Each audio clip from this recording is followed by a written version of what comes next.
বন্ধুরা, এক গ্রামে থাকতো এক চাষি। তার কাছে ছিল এক আশ্চর্য রকমের অনেক বড় পায়রা। পায়রাটা শুধু উড়তেই পারত না, সে ছিল খুব শক্তিশালী আর বুদ্ধিমান। চাষি আর তার পরিবারের লোকজন সেই পায়রার সাহায্যে জমির কাজ করত।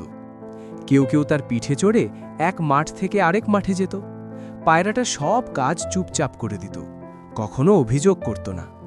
দিনের পর দিন কঠোর পরিশ্রম করতে করতে একদিন পায়রাটার শরীর খুব খারাপ হয়ে গেল।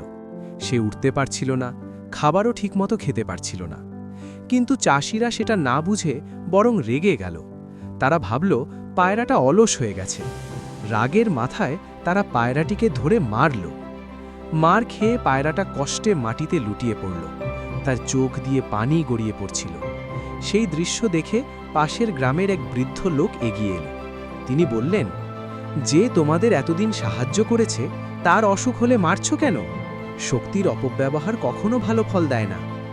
চাষিরা তখন নিজেদের ভুল বুঝতে পারল।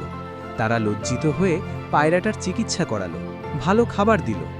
কিছুদিন পর পায়রাটা আবার সুস্থ হয়ে উঠল, কিন্তু আগের মতো আর কখনো তাদের পিঠে কাউকে উঠতে দিল না।